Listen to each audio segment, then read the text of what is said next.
Hello everyone, welcome to Homeschool Autism Life. My name is Jamie. Thank you for watching this video. If you are new, I am a homeschool mama to 3 kiddos. My eldest is almost 15 and he has autism. And then I have 2 typically developing daughters and they are 13 and 11. And this video is kind of a tongue-in-cheek joke. It's learn from my mistakes as a homeschool parent. There's going to be a series of these videos talking about learn from my mistakes with autism, learn from my mistakes with homeschool, which is what today's is, and then learn from my mistakes with homeschooling autistic child, something like that. I think there's a few other things I've been thinking about, but I just wanted to kind of joke about it. The reason why I thought to share this is because if it even helps one of you down the road a lot faster than I have shared with a point and a purpose. But I also don't want you guys to hear that I'm beating myself up for those mistakes or those issues. The main one, I'm going to start jumping in right away because it has to do with that, is that I want to encourage anyone who is homeschooling to remember that this is a journey. So when I started homeschooling, I had zero basis of information. There was nothing. There was no thought in my head about it. There was no understanding of what it would look like. I didn't even know what was the first thing that I needed to do. I actually went to a friend who I knew homeschool and I was like, don't have any ideas. And she was the one that was like, okay, your first step is this. And then your next step is this. And so that was a wonderful starting off point. And then it grew from there. So I don't look at my starting off point and go, well, I should have done that and I should have done that. And why didn't I do that? Because there was no knowledge base underneath me. And so it was a complete and total journey.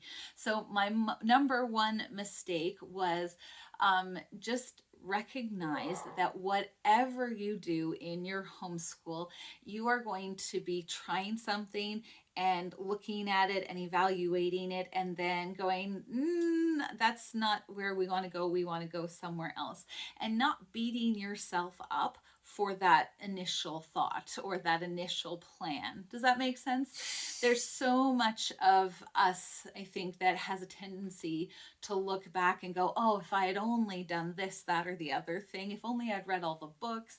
Even as a parent, there's tons of that where we're like, oh, I totally shouldn't have given them apple juice since they were babies and rot their teeth out. Like whatever the case may be. I had a friend who had that happen.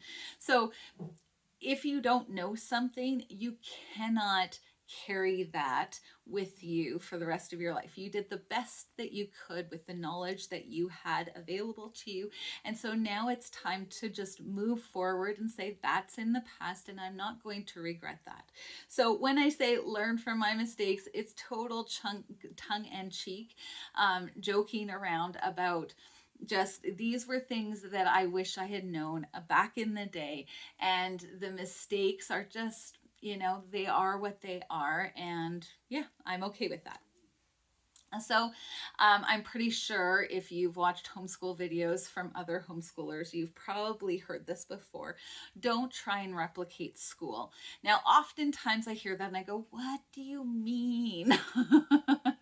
Because for most of us, I think, especially children who grew up in the 80s and probably partly in the 90s, unless you had the weird parents who homeschooled.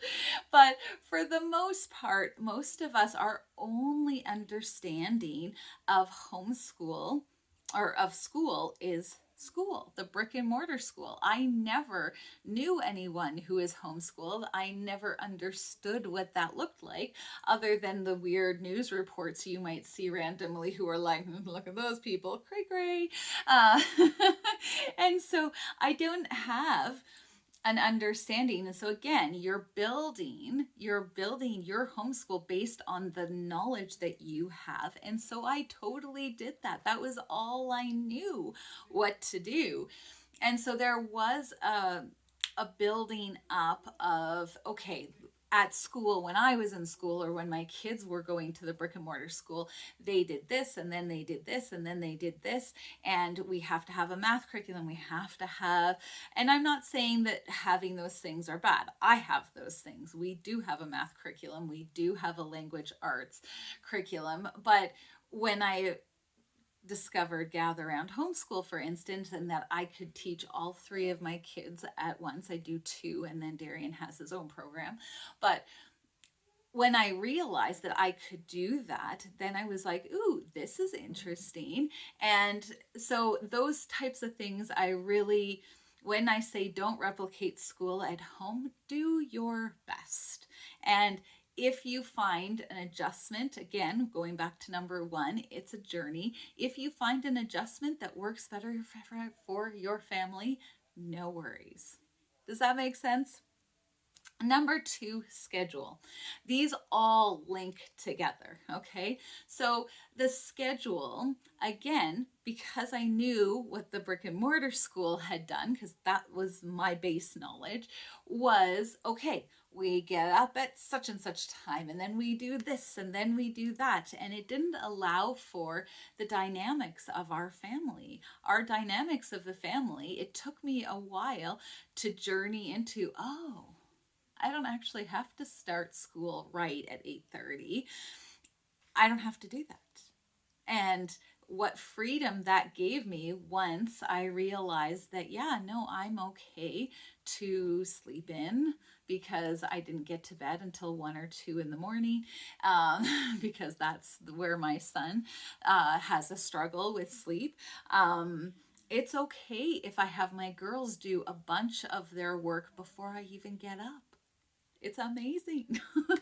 So your schedule, um, do it so that it works for you and it fits within your family. And that was something that took me a long time to learn and realize, and not kick myself for not doing it, or us doing school when I see the school kids walking by and going, oh, we're not done at 3:30. Why? I've gone to the place where I'm like, yeah, that's just the way our homeschool works. And so I hope this gives you a certain amount of yay, freedom. um, the other thing that I made a mistake of is carrying the burden of homeschool and the responsibility that suddenly I felt placed on my shoulders, to whatever I put out for my children meant it directly correlated with their futures. That is a burden too heavy for any mama to carry.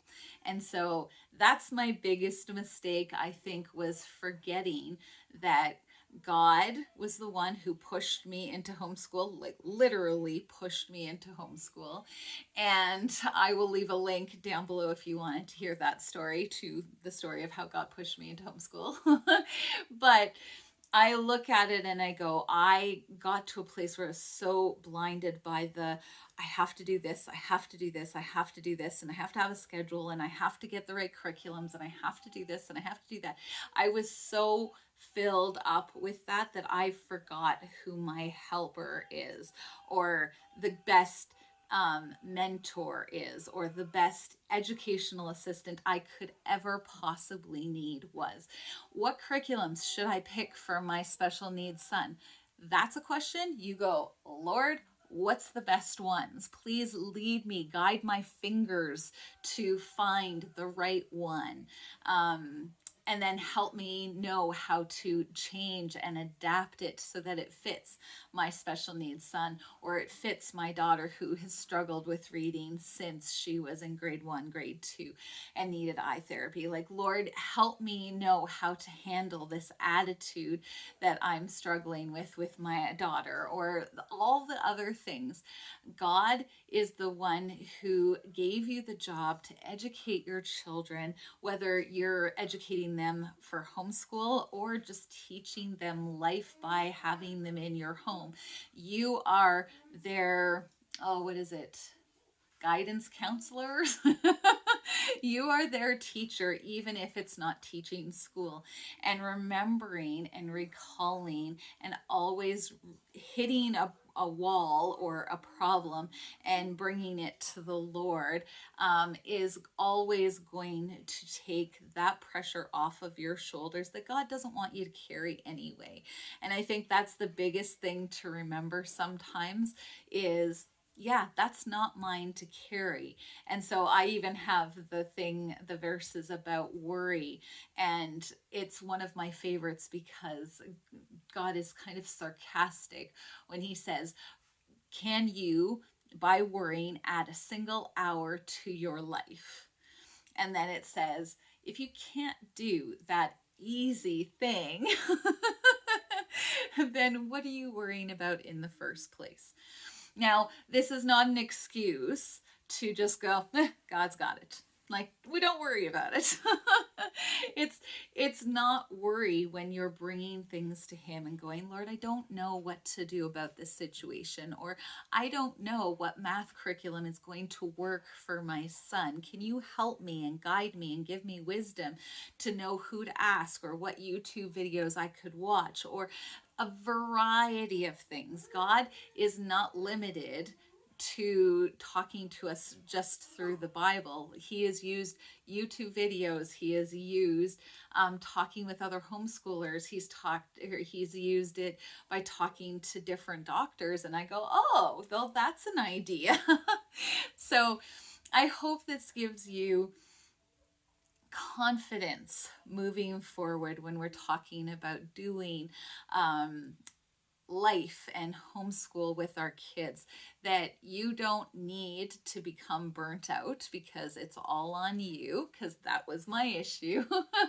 But also I pray that it's something that encourages you, that you can change it up and it doesn't have to look like anybody else's homeschool.